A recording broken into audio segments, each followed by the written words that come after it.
Yeah, along with Dr. Sridhar, welcoming you all to the fourth session of our foundation course in palliative medicine. Today, as promised earlier, we'll be continuing our discussion on management of pain with today's focus on opioids. And we have an international faculty joining us to walk us through the session. For formal faculty introduction and further session facilitation, I hand over it to Dr. Sunil Kumar, sir. Over to you. Thank you, Mr. Priya. Good evening, everybody. So today we will be discussing about step 3 opioids except methadone, which will be handled in another session.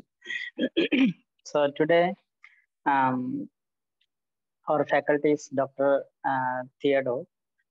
So Theo has been helping us with various courses for the last 2 to 3 years. And he has he's a clinical pharmacist and he has done doctorate in pharmacy from the University of California, San Diego. And he has also training in acute pharmacy care practice from Memorial Care, Long Beach. And he is also practiced palliative care and pain management at the University of Iowa College of Pharmacy. Presently, he is the adjunct assistant professor in palliative care at University of Iowa College of Pharmacy, as well as a clinical pharmacist at the Los Angeles County Department of Mental Health. So welcome, Theo, and it's over to you.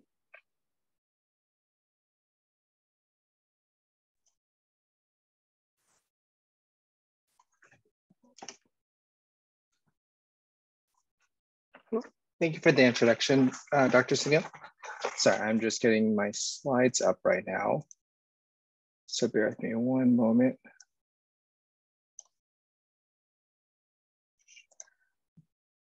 Oh, it's not allowing me to share my slides.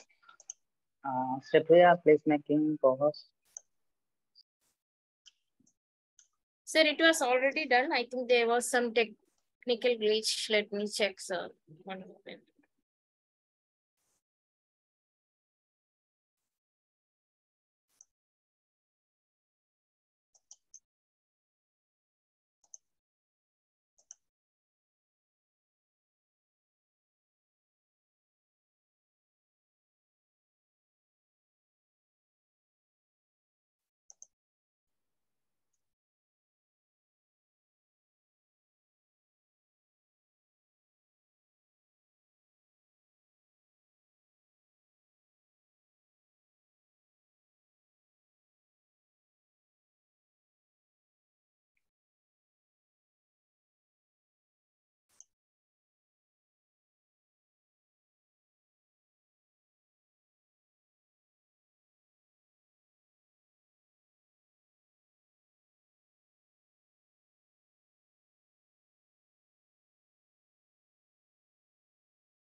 So sorry for that, Dr. Theo. The technical team is working on that. Okay, no problem. Thank you.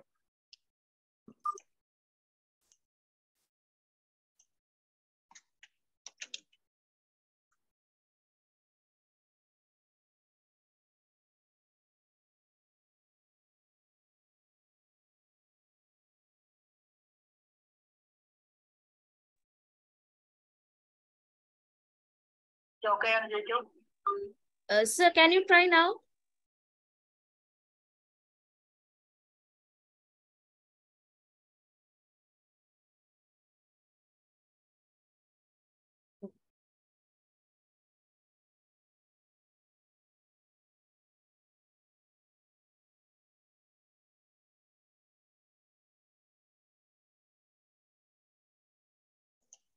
Are you guys able to see my screen now?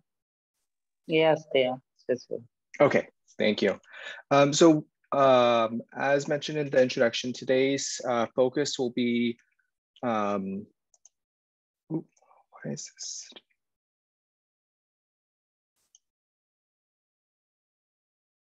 Okay, that's fine. So today's focus will be on pain management, more focused on opioids, specifically on step 3 of the pain ladder, and then discussing opioid adverse effects and also the management of them, and also touching upon doing a morphine trial or opioid initiations, and lightly touching on rotations. So from what I've gathered on the list of available opioids in India, these include codeine, tramadol, dextropropoxyphene, tapentadol, morphine, fentanyl, buprenorphine, and methadone. And methadone will have reserved specifically in its own section at the next session. But for the most part, the main 2 that we'll be focusing on today will be morphine and fentanyl, but I'll try to briefly run through some of these other opioids briefly. So codeine is an opioid, usually considered more of a weaker opioid, but the main activity is through the mu opioid receptor, and its main mechanism we usually consider it as a prodrug, and it is highly dependent on its activation into morphine through CYP2D6. And things to note is for renal function, if creatinine clearance is less than 30, we generally would recommend to avoid it. And also in severe liver disease, because it is very dependent on this activation. The next one is tramadol. Oftentimes, this is also considered one of the weaker opioids. And this activity is on the norepinephrine reuptake inhibition, also the serotonin reuptake inhibition, and also mu opioid receptor agonists. This one is also dependent, and usually we consider this as a prodrug as well, on its activation into its M1 metabolite, or the O-desmethyltramadol, which is also dependent on CYP2D6. Key things are there is renal adjustments that need to be kept in mind. And also we generally would avoid it in severe liver disease, and there are dose adjustments if there is moderate. The only thing I will go through this, and I wanted to emphasize, is because these are dependent on the CYP2D6 enzyme, this specific enzyme is it can have some pharmacogenetic variations between people. So that means response can highly vary between people and populations. And because of this, it may not be as, these two may not be as reliable of medication to be using for pain management. And even in the US, there's also issues of warning with the use of codeine and tramadol in children because of this variability in gene expression with CYP2D6.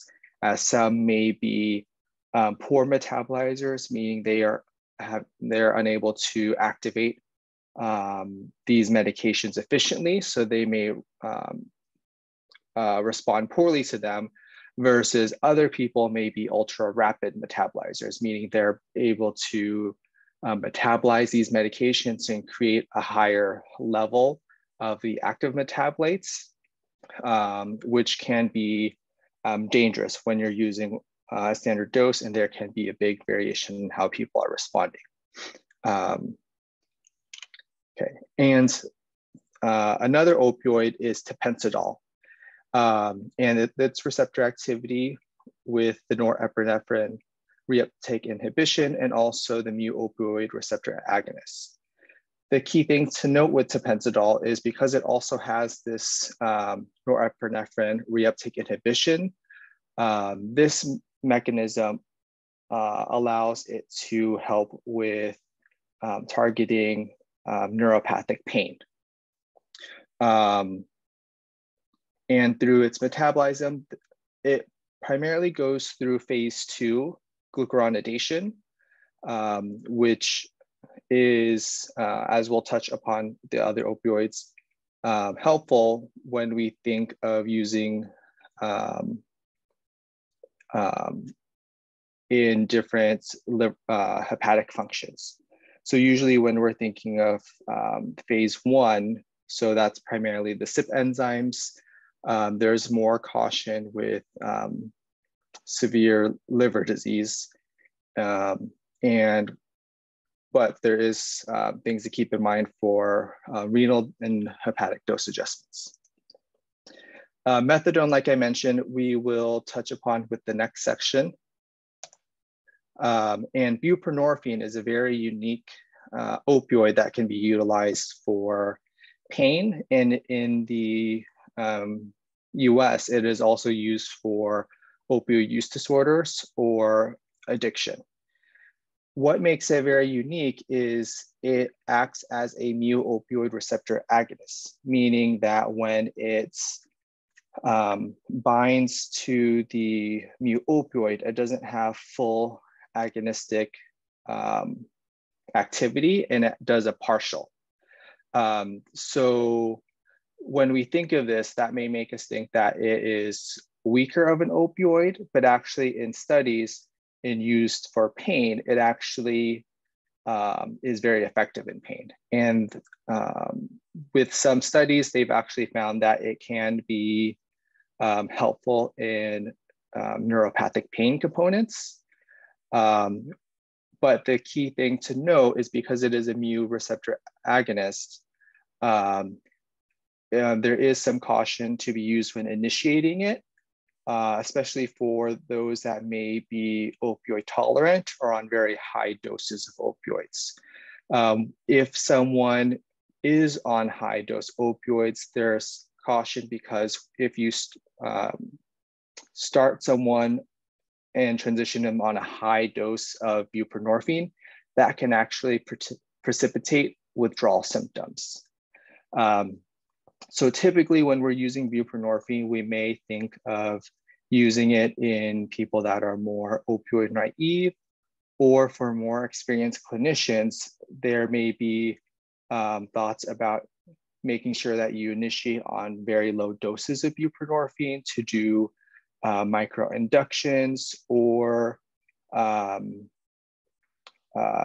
lowering their dose and transitioning them onto buprenorphine just to prevent this precipitated withdrawal consideration.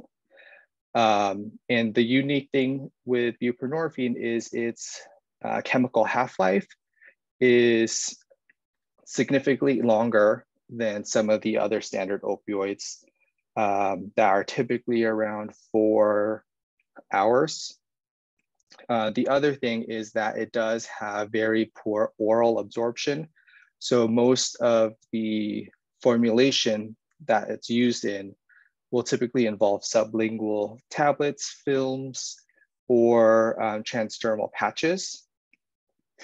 And the nice thing with buprenorphine is it is safe to use in renal failure. And it can be used in liver disease, but the main caution is being more conservative with the dosing because it does depend on CYP3A4 for its major metabolism. So morphine is typically our gold standard when using an opioid for pain management. Its main activity is through the mu-opioid receptor, and there is some very weak kappa opioid receptor activity as well. And it comes in several formulations, in immediate release tablets, extended release tablets, oral solutions, and IV. And for its bioavailability, it is around 40% or less. Most of it is highly metabolized through first pass metabolism, but oral is a very typical route. In patients that do have difficulty swallowing, some people may use solutions or concentrated solutions and administer it sublingually, which is okay. The main thing to keep in mind is when you are administering sublingually, it isn't well absorbed through the mucosa, and usually there is a trickle down where people may slowly swallow it, and it is primarily being absorbed through the GI. Its typical half-lives is around 3 to 4 hours in immediate release formulations, and extended release is usually around 12 hours, which is when it's typically dosed. For enzyme metabolism, it primarily goes through UGT2B7, which is phase 2 glucuronidation.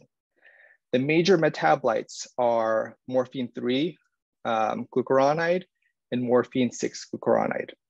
The key thing to note is with the metabolite, morphine-3 glucuronide is usually associated with more of the side effects. And with that, we do have cautions in people with renal impairments. So creatinine clearances of less than 30 or renal failure, we generally avoid, but it can be used if dosed very, very conservatively and cautiously with monitoring, because there can be accumulation of this M3G metabolite. When used at higher doses or monitoring, this may increase side effects such as myoclonus or neurotoxicity, but we'll talk about this a little bit more. For morphine, because it does go through this phase 2 metabolism, like I mentioned before, it can be used in liver dysfunction. And usually we don't necessarily need to make dose adjustments. We may be more cautious with the dosing, but it can be used in severe liver disease and liver failure. We just want to titrate slowly. And usually these phase 2 metabolism or glucuronidations are okay to use at moderate and still function well into liver impairment versus our phase 1 metabolism.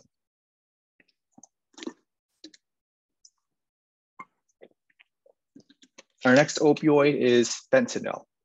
So fentanyl is one of the opioids that has a lot of versatility in its formulations as well. And the formulations do highly change its pharmacokinetic properties. So it comes in IV formulations, but also transdermal patches, even nasal sprays in some cases, and sublingual sprays, tablets, and liquids. Its half-life, specifically for IV through a continuous infusion, is around 2 to 4 hours. But if we give bolus doses IV, the half-life is shorter and significantly longer in its transdermal patch, which I'll touch upon the next slide. But its main metabolism is through CYP3A4, and it can be used in renal failure and also with hepatic impairment. But the main thing to keep in mind is because it is through the phase 1 metabolism, we may notice some impairment in metabolism in more severe hepatic impairment. So being more cautious with the doses, but it can be used in renal and hepatic impairment.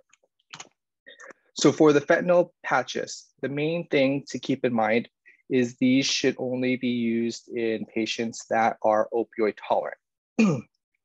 And the definition of opioid tolerance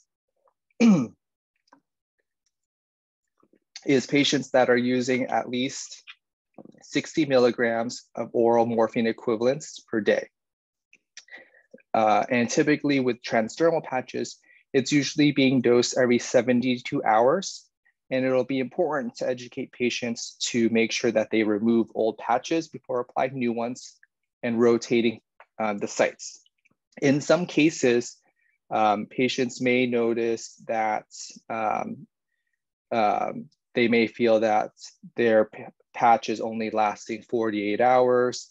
And in those cases, that's okay to switch to every 48 hours, but typically it should last 72 hours. The other thing is if you do have patients that are on fentanyl patches, it'll be really important to also make sure you educate about proper disposal. So if patients are getting rid of the patches, they should fold the adhesive side upon itself to minimize accidental exposure if a patch is no longer being used. Because if it does come in contact with other people, that may be a risk or danger. And for its pharmacokinetic properties, which makes it very unique, is whenever we start a fentanyl patch, typically the onset of action is around 12 hours. When you apply a patch, it takes some time for the drug to go through the dermal barrier and then to create its depot effect. And the time it takes for it to, and the time that it takes for it to get to its maximum concentration is usually 24 to 36 hours, and steady state for a patch is anywhere between 3 to 6 days. And when you do remove a patch, the half-life from when you remove a patch can last 20 to 27 hours. So this would be a key thing to note if you are planning to transition someone off of a fentanyl patch. Key things with the patches is its absorption, or the pharmacokinetics of it can be impacted by heat. So if someone is using a fentanyl patch, it would be important to make sure that they're not having the patch in heat, because that can increase the absorption. So if they're by any heat source or covering it with layers of blankets, or even placing occlusive dressings, this can increase the absorption. Patients that have cachexia, the opposite can actually happen, where there's studies to show that patients with cachexia may actually have a decreased absorption of it. This doesn't mean that someone with cachexia should not be using a patch, but it's something to keep in mind. We wouldn't preemptively give someone a higher dose if they are cachectic, but this is just something for us to keep in mind clinically, that we may notice that may be a factor in how they respond to that. So now jumping on to opioid adverse effects. And before I jump on, does anyone have any quick questions?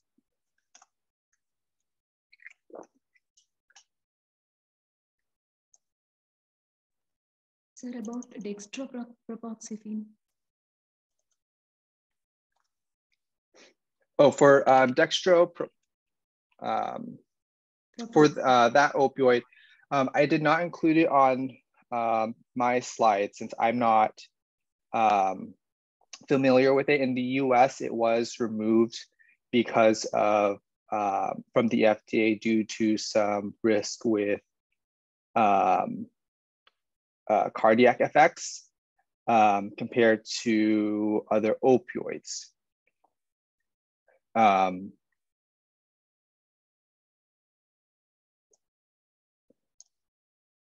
I think there was a question in the chat in regards to buprenorphine patch for cancer and the legal position.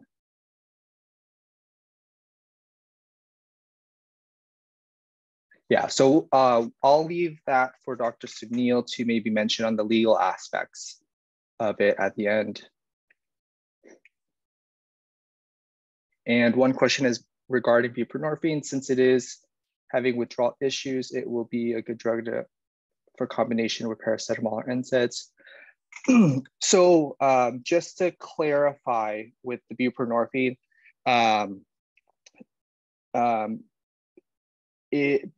because of its partial opioid agonist effects, I wouldn't say that it shouldn't be used or concerned about the withdrawal effects. It's more about how you initiate it. And usually we want to make sure that we start at low doses and slowly go up. So some people may do what's called a micro induction. And so that may include using very, very low doses. Typically, formulations for pain are lower doses compared to using it, like I mentioned before, in addiction. So those doses are already lower, typically less than 1 milligram for a sublingual dose or buccal dose, or the butrans patch or the buprenorphine transdermal, which are dosed 5, 10, or 20 micrograms per hour. So those doses are typically lower and maybe lower risk of precipitating a withdrawal. But I mentioned that as something that you may want to keep in mind. And it can be used conjunctively with other opioids. So you can have someone on a butrans patch or a buccal buprenorphine while adding other opioids like morphine, PRN or SOS. And it can work very well for pain management. And usually buprenorphine is a great option, especially if someone is initially starting or needing opioids for pain management.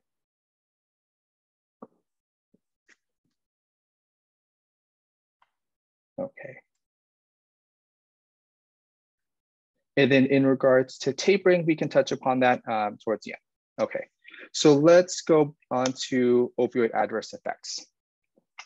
So in regards to all the possible adverse effects with opioids, there are several lists of opioid side effects. And things to keep in mind are some of them may be more immediate versus some may not develop until long-term use.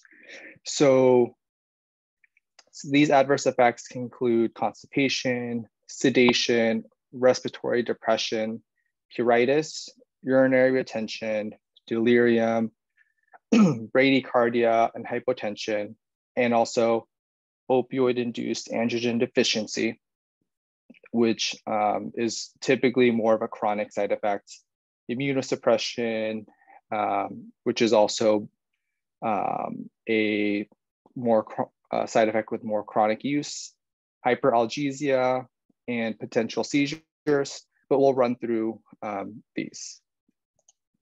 So the first side effect is opioid-induced constipation.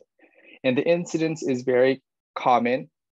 And this is one of the few side effects that we always recommend that you give prophylaxis for. And it is also a side effect that patients do not develop a tolerance to. So again, it's going to always be important that you preemptively prophylax patients with laxatives. And there are several different laxative options that you can utilize. But for simplification, some of these can include stimulant laxatives. So examples would be Senna or Bisacodyl. And other ones will include osmotic agents. So that can be polyethylene glycol, magnesium citrate, glycerin, and lactulose.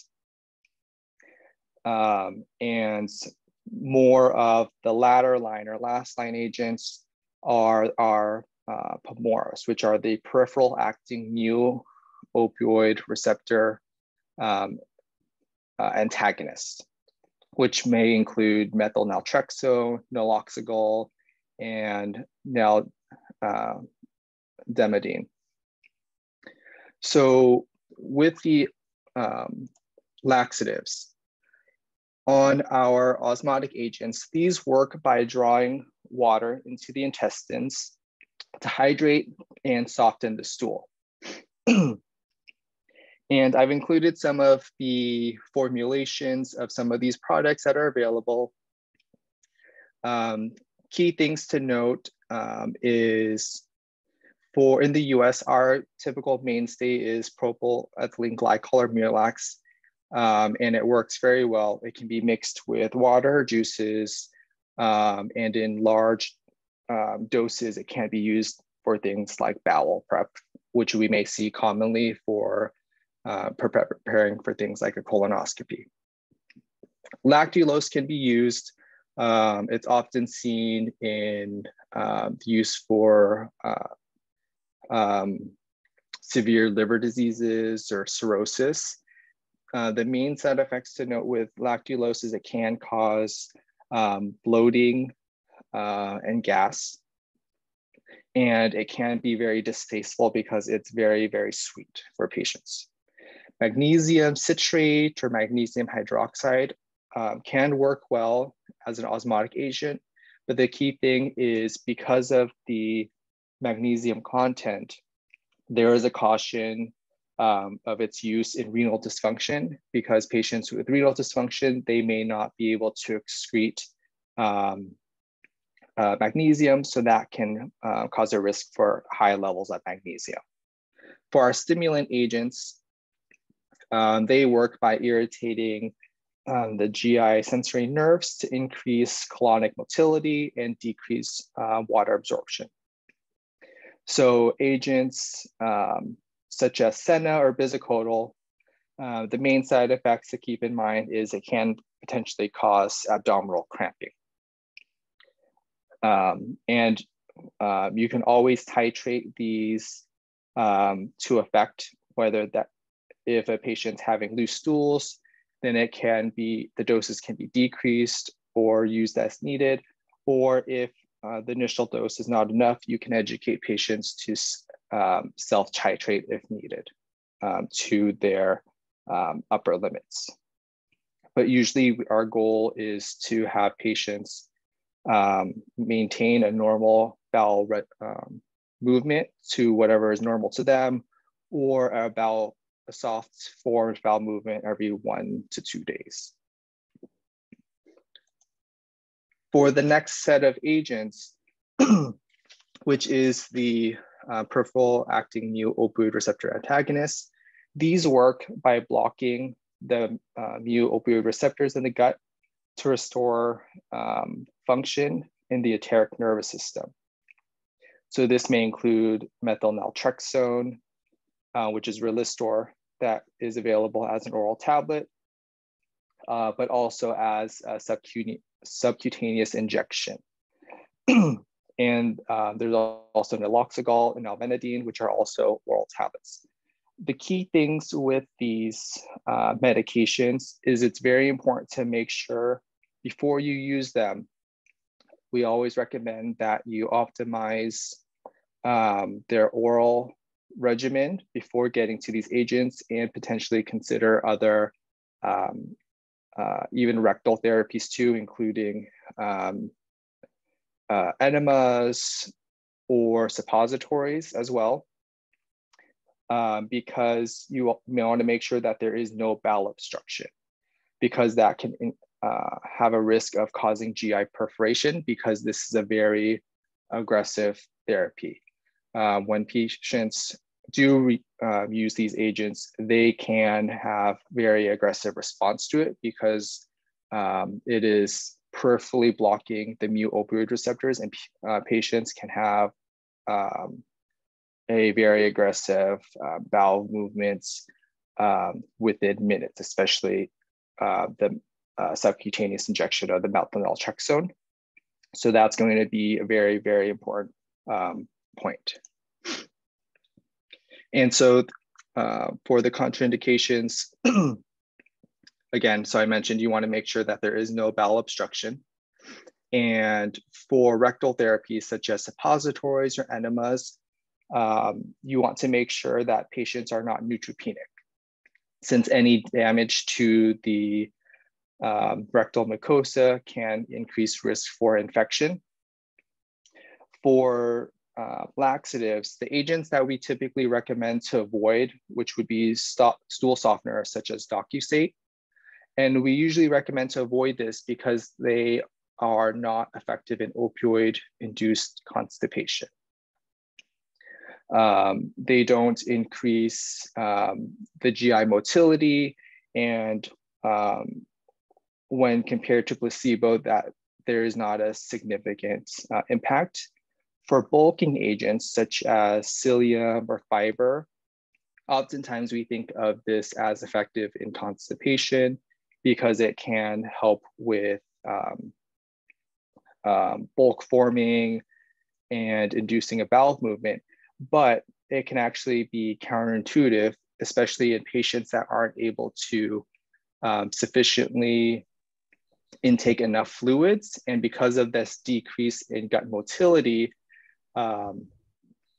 stools can still stay there and continue to absorb the water in the stools and actually cause impaction.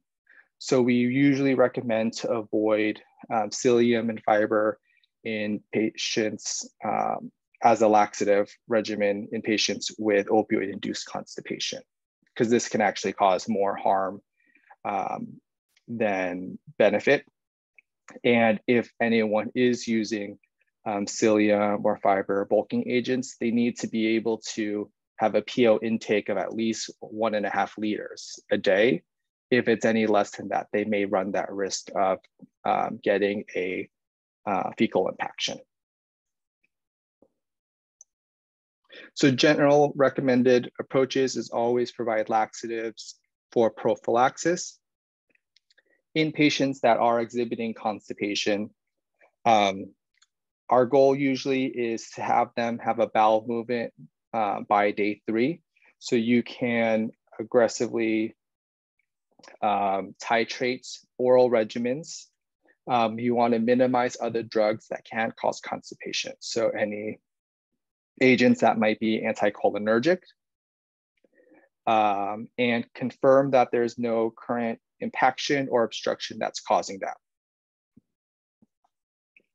And then treat aggressively by titrating or adding on new oral agents. And if that isn't working, then you can consider adding on rectal therapies on top of that. And if at that point, then you may want to consider Pamoras. But again, the most important thing is if you are considering a Pamora, you may want to do something such as imaging to make sure that there is no GI obstruction before using these agents. The next side effect with opioids is opioid-induced nausea. So typically when we look at the mechanism of nausea and vomiting, opioids we think of with the chemoreceptor trigger zone. And with the different receptors in that area of effect, some may immediately think of using agents such as ondansetron, but in the chemo trigger receptor zone, it's primarily in the brain dopamine 2 receptor activity. So usually agents that would work best are things such as Haldol, prochlorperazine, or even metoclopramide. You could consider rotating to another opioid also if to see if it is better tolerated. But again, your primary mainstays for treating this will be dopamine or D2 antagonist. For opioid sedation, this can occur in 20 to 60% of patients. And typically when we start someone new on an opioid or escalated dose, the first few days, patients may notice some increased sedation. As long as it's not severe or mild, patients may develop some tolerance to it. But ways that we typically would manage this is by minimizing other sedating medications.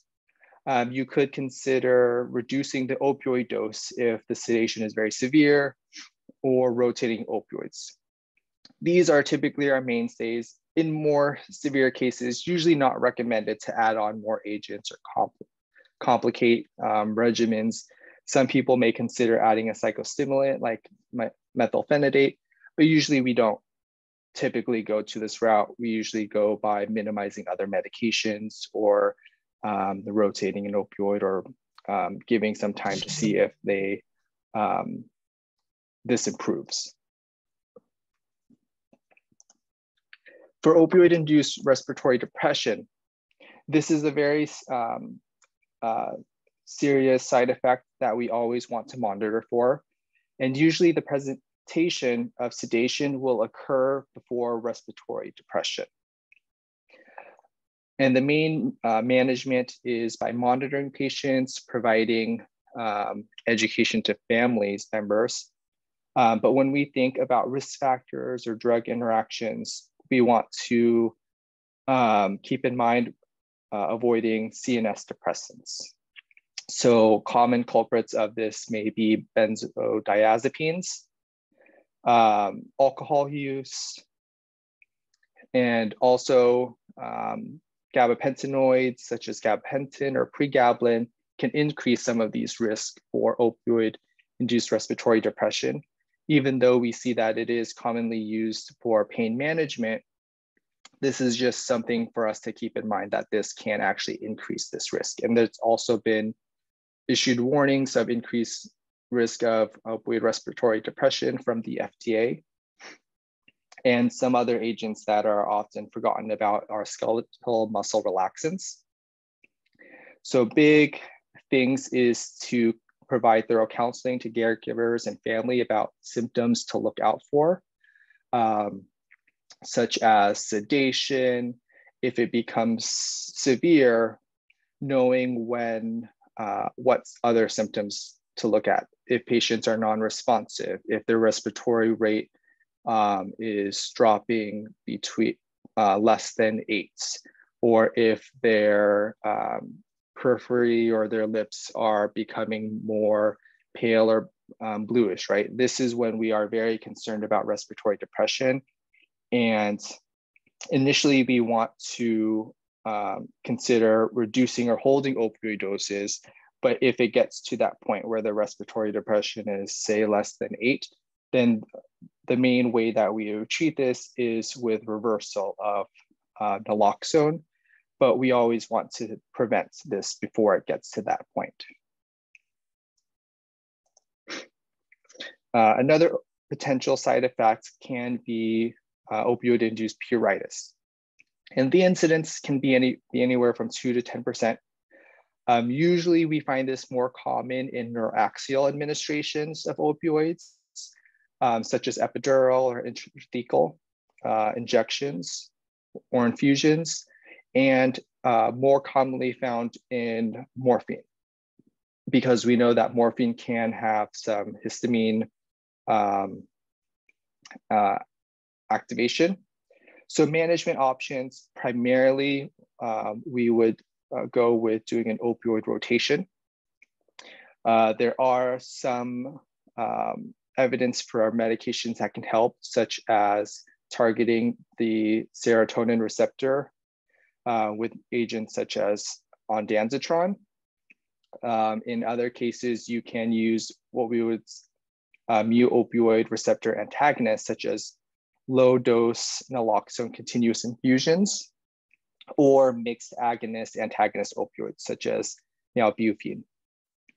There's also some evidence for medications such as mirtazapine and gabapentin. And commonly, some people may think of pruritus with the histamine reaction. So some people may go towards antihistamines, but keep in mind, we would generally avoid this because it may have increased additive risk of sedation. So again, when experiencing this, we usually go towards thinking about opioid rotations to prevent needing to add on additional medications that may complicate the picture. The next side effect is opioid-induced urinary retention. The incidence can be anywhere between 4 to 18%. And again, this is also more commonly seen in neuraxial administrations of opioids, such as epidurals or intrathecals. The mainstays of management is to minimize other anticholinergic medications, which may be adding to this risk of side effects. And then you can consider doing an opioid rotation, decreasing the dose if tolerated, or going to agents such as the peripheral acting mu-opioid receptor antagonists or the PMORAs. And if none of these other options are helping, then you could go to options as catheterization as needed. For delirium, this is a potential risk with opioids, and some higher risks are patients that are elderly. And the mainstays for this is to minimize other risk factors for delirium, whether that's other medications that may contribute to this, and trying to minimize these. You can consider opioid rotation. Usually what we would say is using non-pharmacological measures for delirium, such as reorienting patients, correcting sensory impairments, maintaining quiet environments, providing adequate light during the day, and adequate sleep. And if needed, then we can go towards the approach of using antipsychotic medications to help treat this. But usually we will always advocate for using the non-pharmacological measures beforehand if possible. For opioid-induced hyperalgesia, this is a topic or term that might be tossed around lightly, and there may be confusion of this. But key things to keep in mind is what it may present with. So usually when we think of hyperalgesia, we typically see worsened pain with increasing doses of opioids, which would be a key indicator of this. The other thing would be increased pain sensitivity to pain stimuli, or more diffuse pain, or pain extending beyond the original location of pain. So say if someone has pain in their leg, but as we increase the opioids, the pain is starting to become more diffuse or expand upon that, or if they notice things like allodynia, such as pain from even just touch on their skin in other areas, or pain from normal stimuli that wouldn't have caused them pain before. These are typically what we think of when we try to determine if it may be opioid-induced hyperalgesia.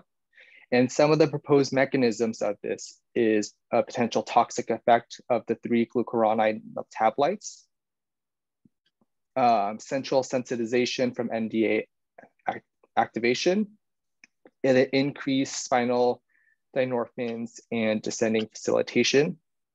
So main options of this is actually, we may notice improvements in this by reducing the opioids, or even stopping a current opioid. And if we do decrease doses, we may notice improved pain, or improved or reduction of this hyperalgesia effect. And sometimes we may consider doing an opioid rotation. So sometimes we may notice patients on morphine with, say, renal dysfunction, right? There may be an accumulation of these glucuronide metabolites, which may be causing this hyperalgesia effect. And we may rotate to another agent and find improvement of that. And in some cases, you can use low dose ketamine infusions, or we may rotate a patient to methadone, since methadone has that NMDA activity that can improve this. And for myoclonus in seizures, this can be a neurotoxic effect for opioids. Our main culprits that we typically think about for this is tramadol. Even at therapeutic doses, it can cause this effects. Also meperidine and morphine in renal failure. So that's why we also caution its use because of the 3-glucuronide metabolite, and also hydromorphone at high doses in renal failure. So management options is to make sure we're minimizing any other drugs that can lower a seizure threshold. So examples of this may include buprenorphine and even some antibiotics that can increase the risk of seizures. And then considering rotating to an alternative opioid. So in some examples, if we have patients on morphine and they have renal impairment and they're noticing symptoms of myoclonus, then we may switch to another agent such as methadone. But again, we'll talk about methadone at the next section. But we always want to minimize potential risk of this before it gets to more severe cases such as seizures. A next potential side effect is serotonin syndrome. And main culprits that we caution about is tramadol, methadone, meperidine, oxycodone, and fentanyl.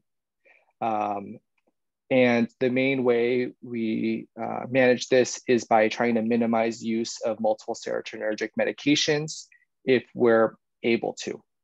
So SSRIs, SNRIs, TCAs, MAOIs, and monitoring symptoms and providing caregivers or family education on early signs and symptoms of what serotonin syndrome may present.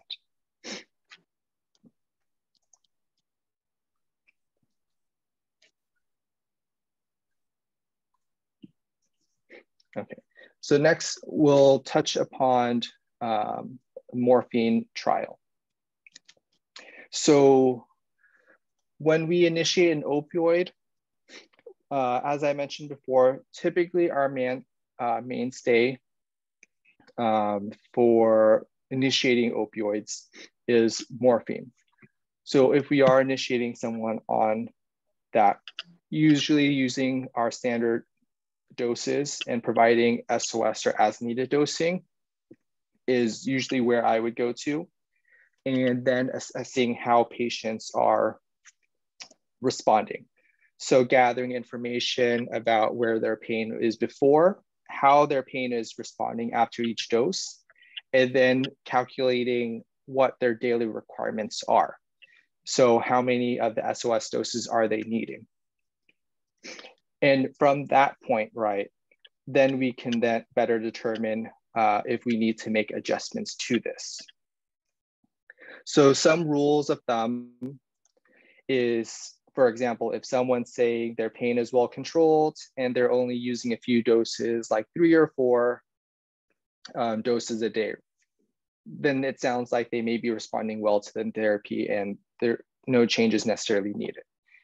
If they're saying their pain is controlled, but they need to use that dose every 4 hours on the dot or every 3 hours, if that's how you're allowing the prescription, then if they're okay with this and they prefer this regimen, then that's okay. But you could consider utilizing a extended release formulation to reduce the administration burden. So examples would be if they're using the morphine 5 Q4 SOS and they're using it every 4 hours, if they're using 6 doses of it, right, every 4 hours, and that's the only way that their pain is well controlled, you could consider switching or adding on the long-acting or extended release morphine every 12 hours to help reduce how often they have to be taking the SOS. If someone's reporting that their breakthrough pain is poorly controlled, but they only need a few SOS doses, then that might be a sign that their SOS dose might be too low. So if they're saying the morphine only brings my pain down from 9 to a 7, but my pain is only my breakthrough pain is only happening a couple times a day, right? Then you may want to consider increasing the breakthrough dose. But if someone is saying that their pain is poorly controlled and they're still using around the clock dosing, this is when you may want to start someone on a scheduled dose in addition to an SOS, or consider initiating a extended release formulation or a long-acting opioid, whether that's the formulation that's long-acting or one that has a long half-life in addition to the SOS, and increasing that way. So before we go into a couple examples with initiation and titrations, there are a few things that I want to touch upon with pharmacokinetics. So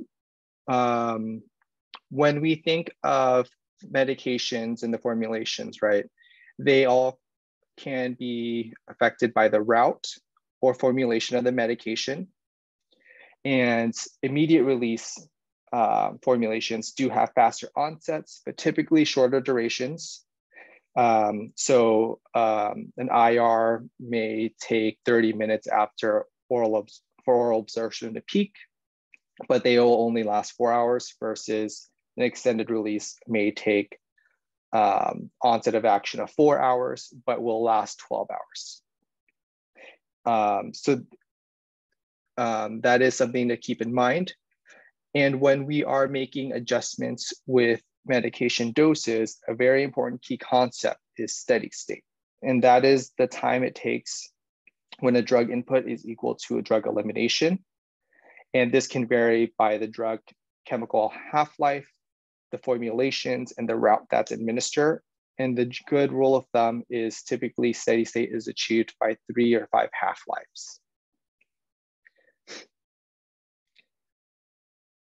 And then we also want to make sure when we're making dose adjustments, we're achieving this steady state, because if we are preemptively changing doses before this, we may not know where their steady state level is at. So if we have someone on immediate release morphine, for example, and they're taking it around the clock, the time it takes for them to reach steady state with that would be much sooner than, say, if they were on a medication like methadone, which has a much longer half-life than morphine, or even an extended release morphine, which may have a longer half-life, meaning that it will also be a longer time before they achieve steady state. So for morphine, with its immediate release formulation being 4 hours, if you want to make adjustments to their scheduled Q4 dosing, then you could safely make that adjustment, typically within a day or 24 hours, versus if you do an extended release formulation, then 3 to 5 half-lives would be 2 to 3 days before you want to make adjustments to that dose. Or methadone, which has a much longer half-life, you may want to make sure you're waiting at least 5 days before you make adjustments to that, because the steady state is different. And the half-life of a medication is not just impacted by the formulation of a medication or the chemical half-life, but also can be further complicated by other states such as renal impairment. And general rules of thumb for medications that are safest in renal impairment include buprenorphine, fentanyl, methadone, and oxymorphone. Other agents such as oxycodone or hydrocodone, we do have cautions in renal impairment. They can be used, but usually we would prefer to avoid as first lines or start slow if we're using them at all.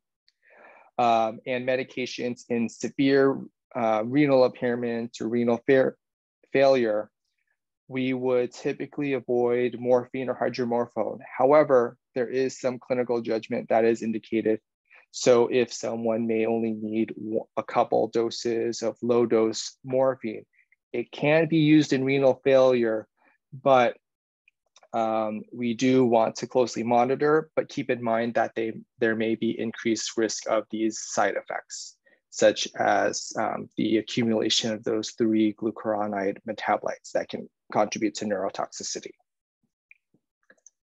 In severe hepatic impairment, agents that we think of as safest are morphine, oxymorphone, and hydromorphone.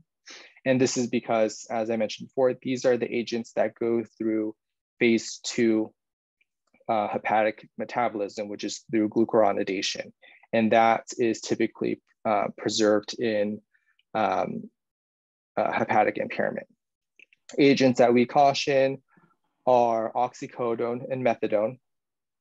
And we would want to be very cautious with the dosing of this because the metabolism may be impaired. And overall, we would recommend to avoid any prodrugs such as tramadol or codeine, and especially products that are containing paracetamol.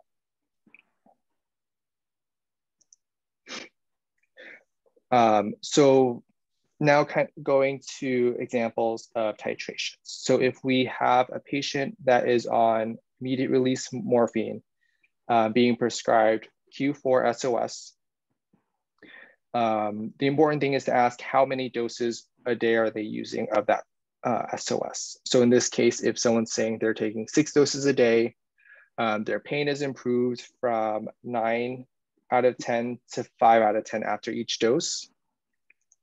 Our first steps would be, how would we escalate this? We want to calculate their total OMEs or oral morphine equivalents.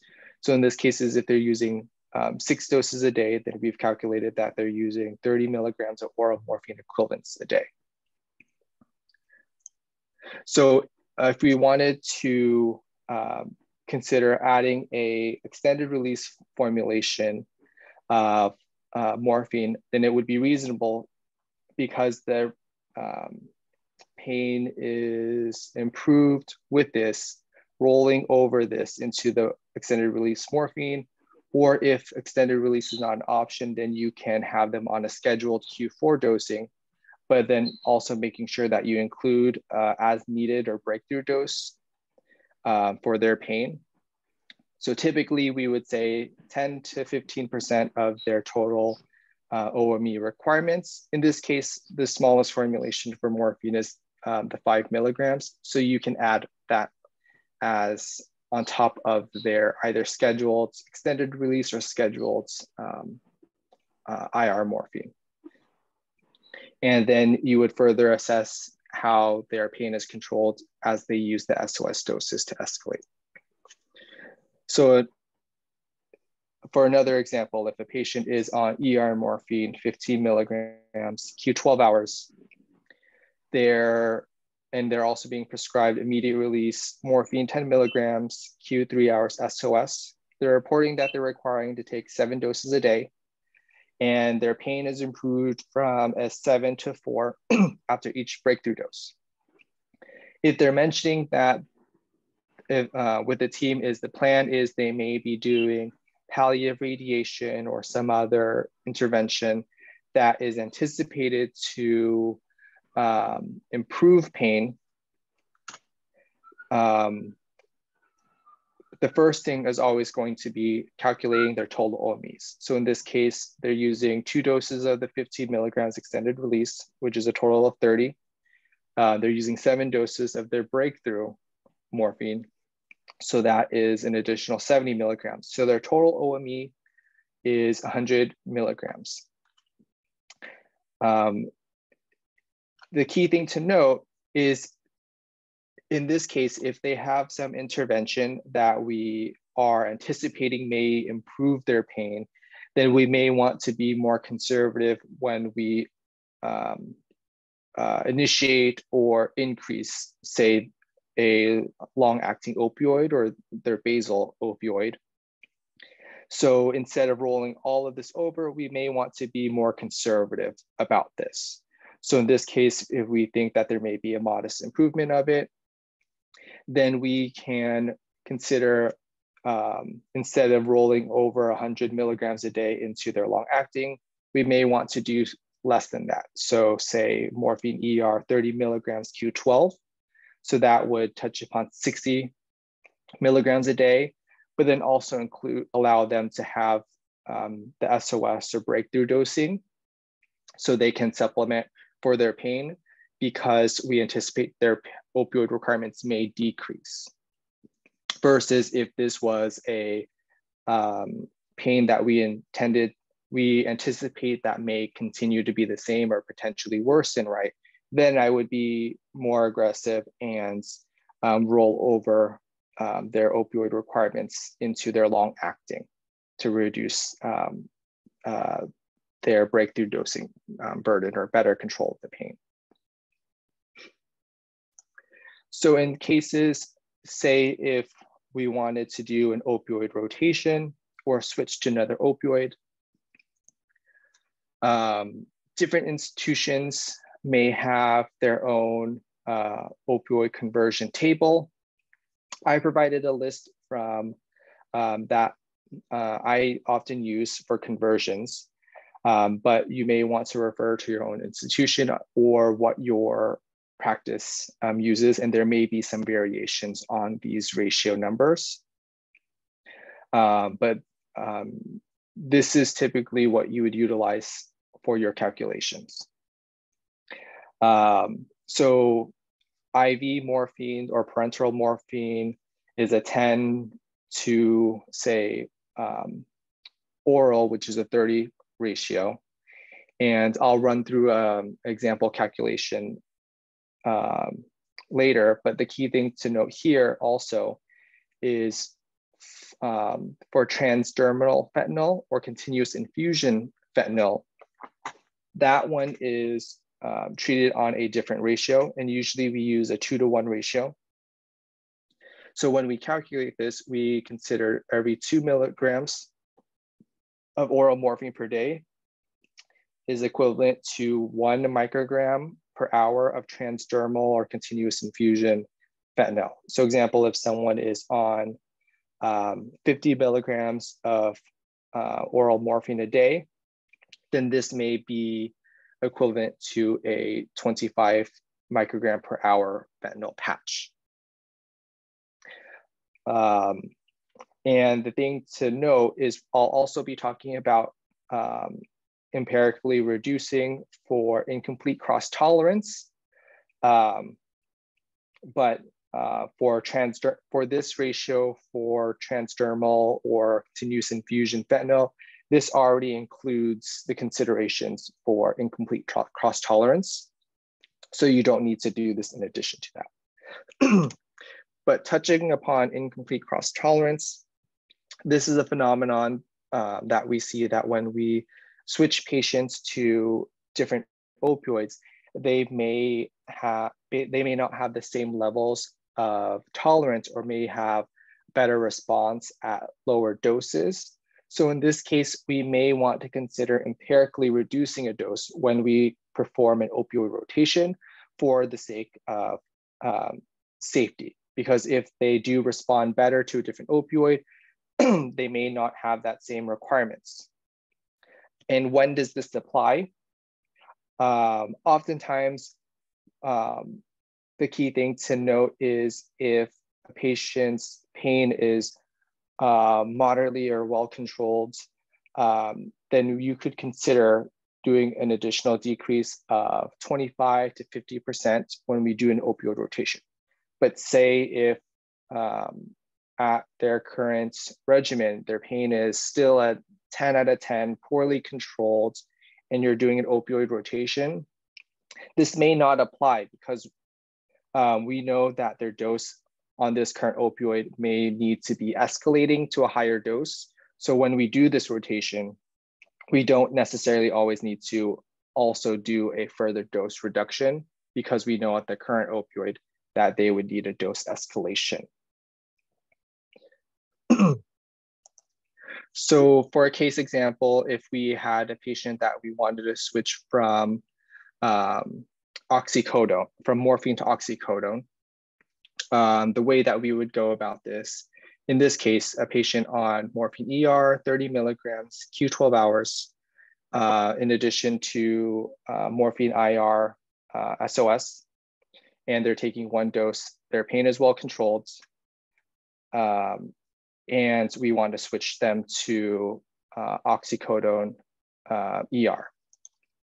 So the first thing would be calculating their total OMEs. So in this case, they're using the ER 2 doses, so 60 milligrams. Since they're not using their SOS as frequently and their pain is well controlled, I don't feel as inclined to add on this IR dose. When we looked at the conversion ratio, the PO morphine was 30 to PO oxycodone 20. So if we did this conversion, it would be oxycodone 40 milligrams per day. Since their pain is well controlled with this current regimen, I may want to empirically reduce for incomplete cross tolerance. So I can decide to reduce it by 25%, for example, for 30. So I would prescribe oxycodone ER 15 milligrams Q12 hours. So they would have 30 a day. And then you always want to make sure you don't forget about including a breakthrough dose for the for their opioids in case of breakthrough pain. So in this case, the lowest formulation available in this case is the oxycodone 5 milligrams for SOS breakthrough pain. Okay. So at this point, I wanted to open up to questions.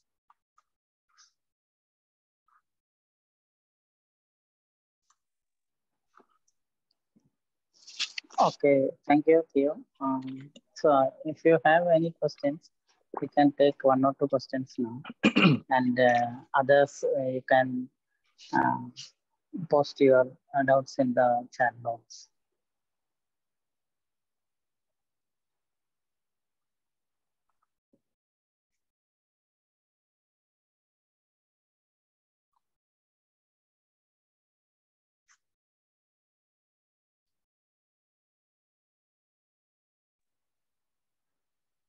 Anybody?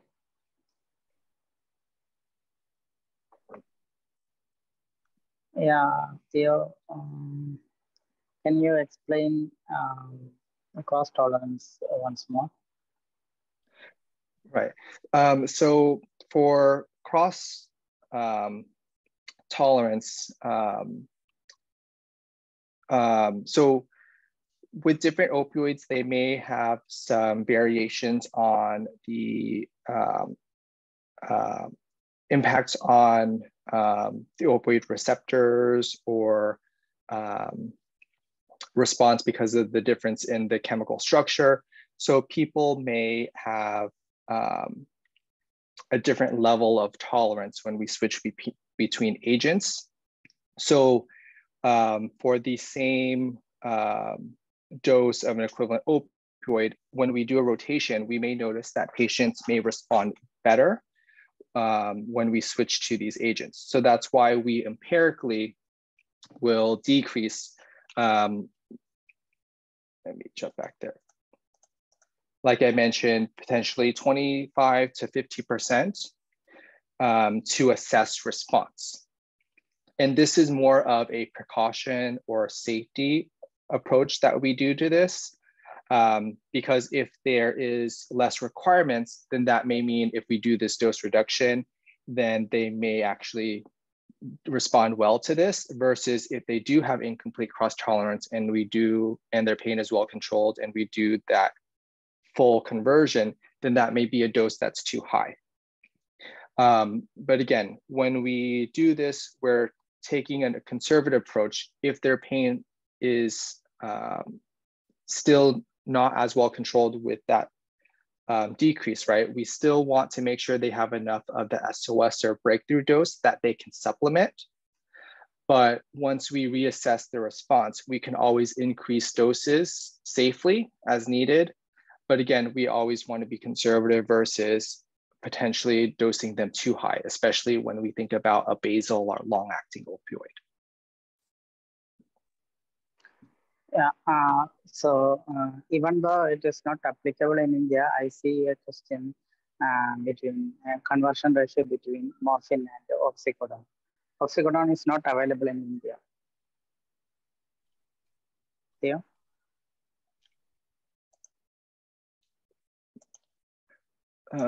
Sorry, can you, I think my audio cut out. What is the conversion ratio between morphine and oxycodone? Oh, yes. So, so the example I gave may have not has been applicable, but it was more of an example case of how you would use an equal analgesic dosing chart to do a conversion. But in this case, the conversion would be 30 to 20.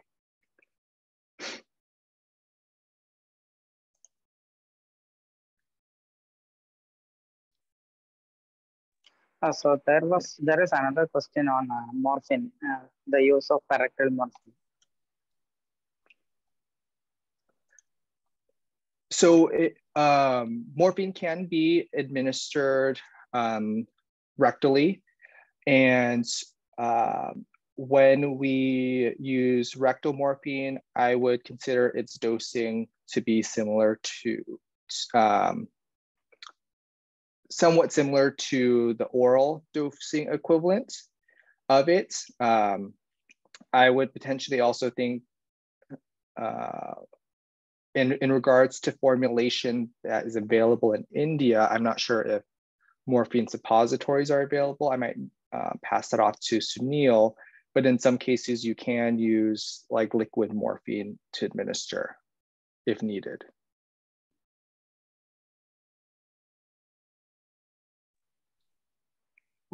Okay, I can see some more questions, but Shreya, I think we do not have time now to answer those questions, but can you save those chat and then we can answer that. Sure, sir. And I think we will move on to the patient story now, which will be presented by Dr. Meera Sunil. Dr. Meera, can you present the patient story?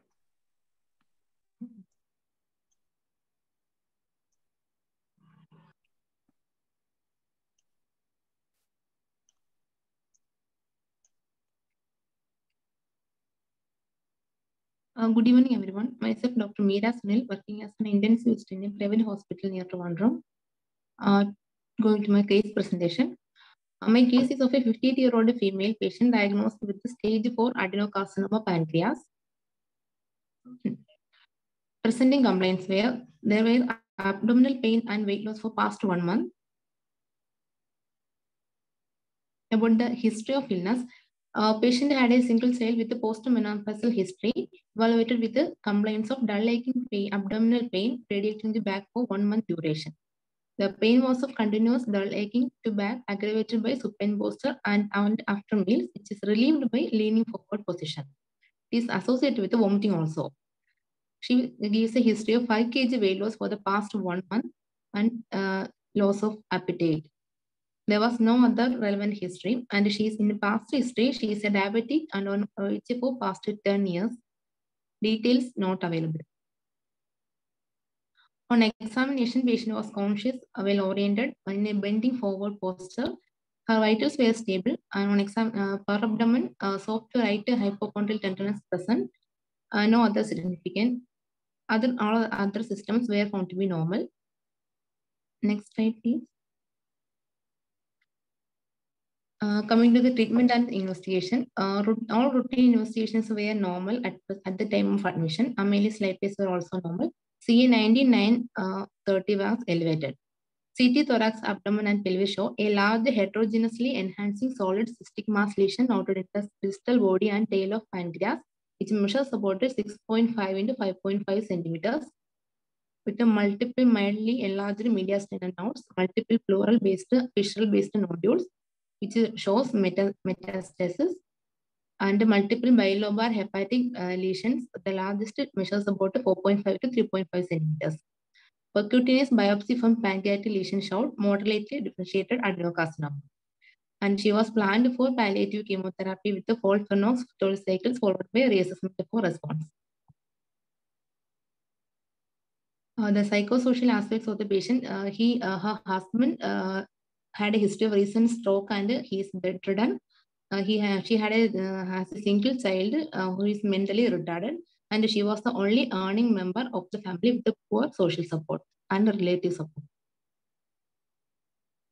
The medications were given for the patient's pain are the NRS was around severe side 8, 9 to 10 at the time of admission. We have given morphine 5 mg quarterly with SOS 5 mg and gabapentin 150 mg BD and paracetamol 500 mg 6 hourly along with other supporting measures. The pain just slightly decreased but not relieved. So we have increased the dose of morphine to 10 mg along with the other amitriptyline 50 mg BD also.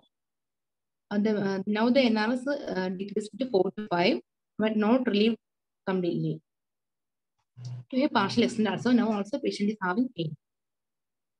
Next slide, please. The main concern of this patient is pain. Pain is the main concern, and she couldn't sleep due to pain. The other concerns are poor social support with no reliable bystanders and poor financial status.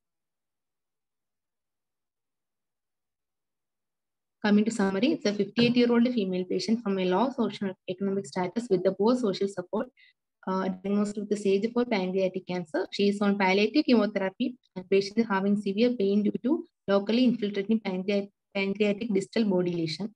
The pain of the patient is often along with other supportive measures. So far, the discussion by the points to be discussed also are the role of opioids in neuropathic pain and the role of upfront nerve block in patient with the CA pancreas and its feasibility in this patient. Role of other opioids with the dose in this patient, whether to continue this opioids and increase the dose or whether to step down or step up to other opioid. And how will titrate the dose of opioids in this case because the NRs decreased from 8 to 9 to 4 to 5. Yes. And those adjustments in liver dysfunction, even though LFT is normal at the time of admission, patient is having liver mets. And what are the other palliative supports we can provide for this patient? If we are planning for interventional pain management, then what will be the dose of opioids pre and post procedure, and how we can continue at escalating and de-escalating doses before and after the procedure. Thank you. Thank you, Dr. Meera. If any of the participants has any comments, you can comment now.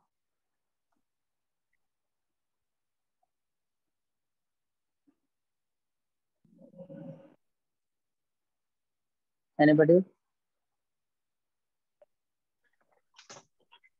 Yeah. So, so touching upon some of these discussion points or questions, if that's okay for me to interject on, and I think this aligns with some of the one of the comments from Dr. Leonda Tamara asking about other therapies. So when we talk about neuropathic pain, we always want to make sure that we are trying to optimize our adjuvant therapies. And oftentimes some of these adjuvant therapies can work very well for neuropathic pain, whether that's our TCAs or SNRIs or potentially gabapentinoids. And when we specifically think about opioids for neuropathic pain, the medications that usually work well have norepinephrine reuptake inhibition activity, such as tramadol, tapentadol, and methadone. And as I mentioned, buprenorphine does exhibit some benefits with neuropathic pain. But as I mentioned, I generally steer away from tramadol because of the variability, response, and concerns with that. On the next, so those are opioids that we can consider that may have additive neuropathic pain components. Alternatively, you can think of the adjuvant agents as discussed in the previous section that may help with neuropathic pain. In regards to nerve blocks and the feasibility of it, I think that would be dependent on the presentation of pain, referral to interventional pain to see if they are a candidate for it. So if they have active infections or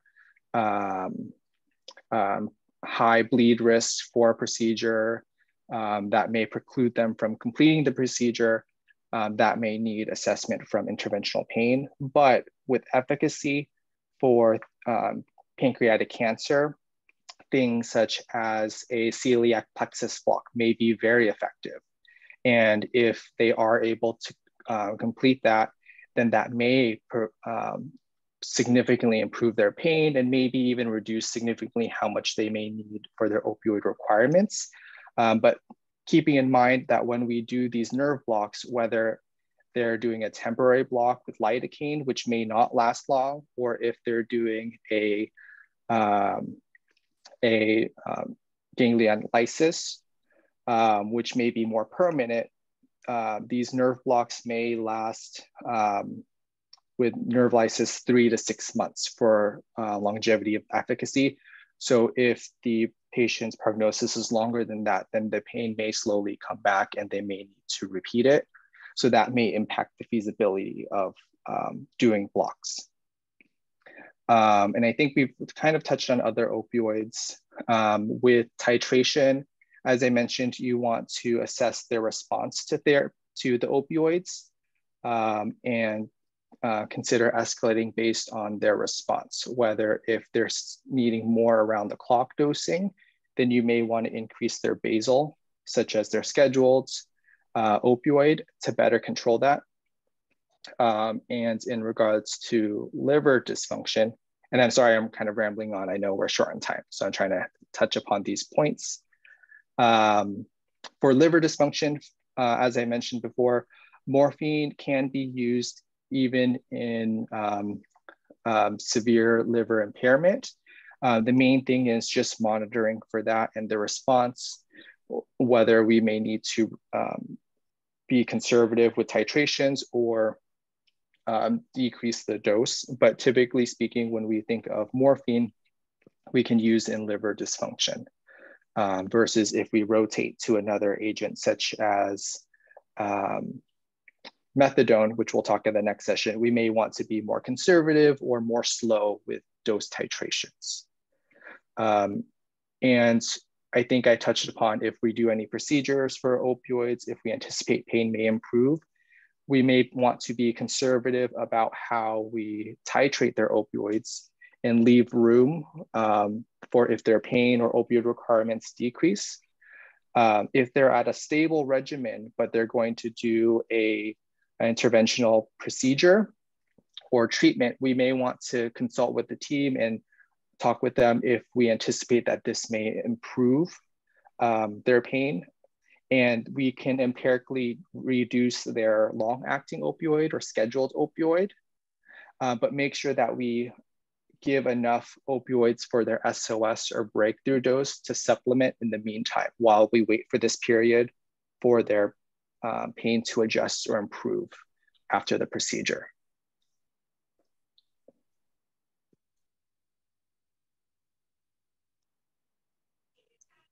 Okay. Thank you, Theo. So in case of nerve block, celiac plexus or spasmodic nerve block, in case of carcinoma pancreas, it is advisable to do the nerve block early in the disease, because after some time, the anatomy of the nerve plexus will be changed. So in the later stage of disease, sometime even if you do interventional pain procedures, that may not give necessary pain relief.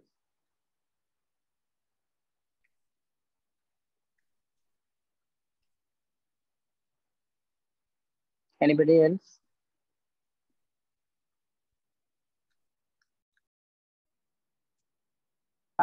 Theo, one more question.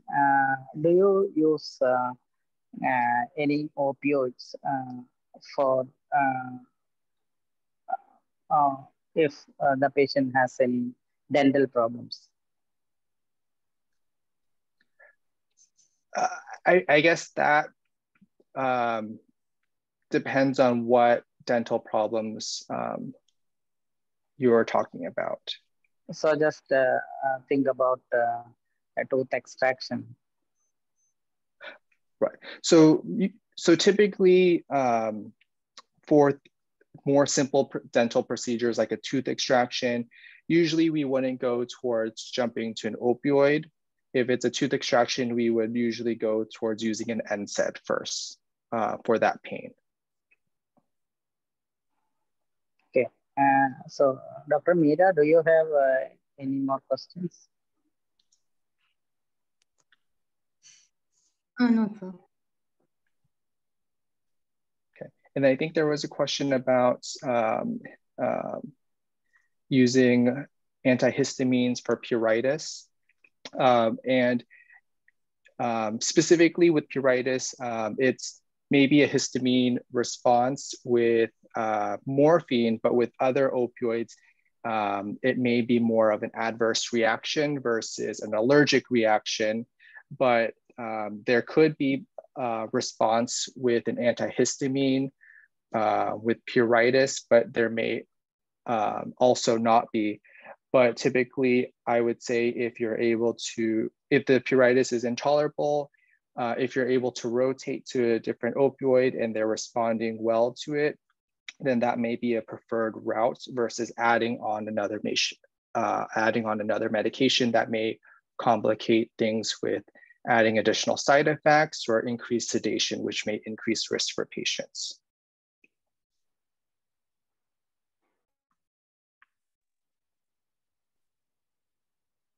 Okay. Any more burning questions? You can take one question.